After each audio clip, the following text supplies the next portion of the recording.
How's it going, everybody? I have a cool gun review for you today. This is going to be on the Beretta U22 Neos. The Neos is a 22 caliber target pistol made in Italy by Beretta.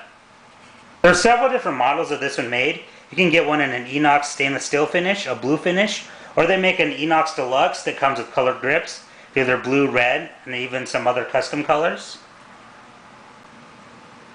This is a blowback operated semi-automatic pistol. It has a 10-round magazine capacity. This firearm is made in several different lengths. You can get one that's 8.8 inches long, 10.3 inches long, or this one that's 11.8 inches long. And the barrel lengths are respectively 4.5 inches, 6 inches, or this one is 7.5 inches long. This is the target model. The weight is either 31.7, 35.8 ounces, or this one is 40.7 ounces. So kind of heavy, but it's good when you're shooting. It gives you that added weight so you don't go off target. The width on all models is 1.5 inches, and the height from the bottom of the magazine well to the top of the rail is 5.2 inches. Something that really interested me about this firearm was the integrated rail system. If you look on top here, it does have one built into the pistol. It's really cool. I used to run a red dot on here. But if you want to run irons, it does have knurling on the top to reduce glare. And it'll fit anything that fits a Weaver style rail. It does have adjustable rear sights, and you can replace the front sight if you so choose, but I know for a fact there's not a lot of aftermarket for it. So I think that's pretty cool. This firearm was made specifically for right-hand shooters. I'm going to tell you right now, if you're a left-hand shooter, this is probably not for you. For the pure fact, if you look at the magazine release, it's in an awkward place. You'd have to run it offhand. When we turn around the firearm, you'll see up here there's a little lever. That lever right here releases the magazine. So when you're in your shooting grip and you press that down, it releases it.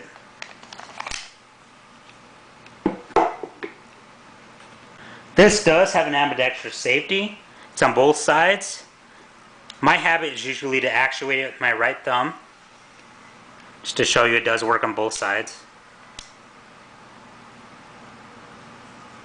To put this into battery, you have to actuate the slide. But the slide isn't the top here, which a lot of people will mistake. It's actually right where this knurling is right here. The way to pull it back is to pull right here in the middle, and that opens your slide up. There is a slide release. It's in a kind of not comfortable place, but it works when you're shooting it and you get used to it, and that's right here. The trigger on this is excellent. I'd say it's about a crisp 3 pounds. Normally you shouldn't dry fire this pistol, but just to show you how nice it is, I'll pull it for you. Nice and easy. This is blowback operated, so every time you pull that trigger, that slide will go back and it'll slam another round forward. It's a really fast system.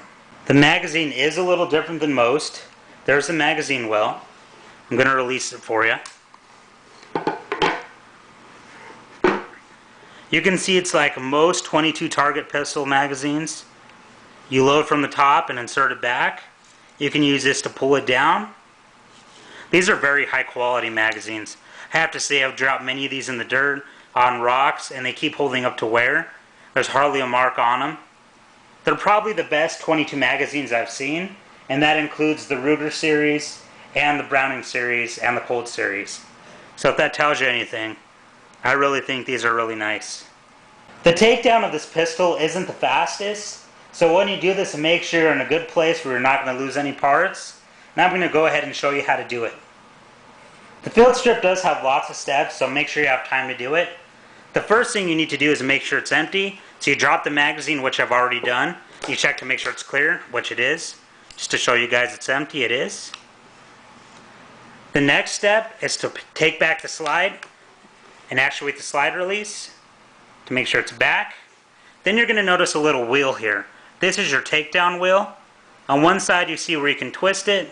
On this side you'll see a little button here. You press in that button and start undoing the wheel. You have to go clockwise with this. This isn't my favorite thing to take down because it does have sharp edges on one side. In fact, before I take this all the way down, I want to show you that. You press that in, see that little pokey part there? That will get your finger, so it definitely takes time to take it down. So make sure you have time.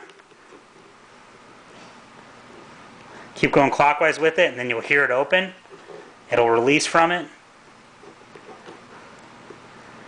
It's almost done. Okay, that separated your barrel. Just to show you what it looks like, this is a beefy barrel. I think it's pretty awesome. This firearm is a tack driver. So I'm going to set that aside and we'll continue. The next step is to take off the safety. So you push the safety forward and you release the slide. Make sure to hold on to this because there is a spring behind it. You can see there's a little channel there where the spring fits. Set that aside. Take your spring, set it aside again. Then you'll notice the firing pin.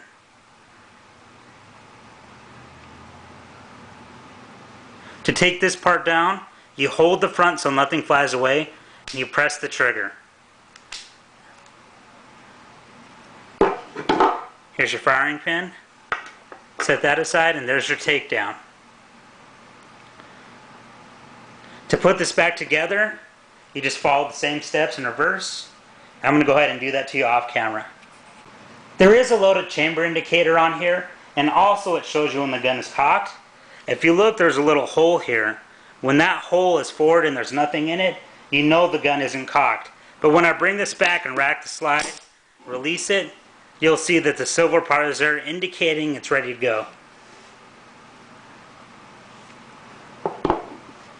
This firearm will feed most ammo. I do have over 20,000 rounds through this and several hours of fun time with it. I've definitely put it through its paces. It won't feed tracers and it won't feed birdshot, but everything else it's pretty good at.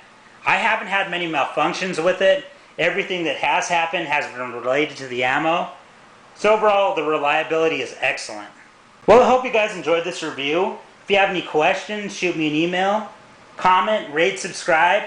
If you guys want to do a video response, I'll gladly approve it. I guess I'll talk to you guys later.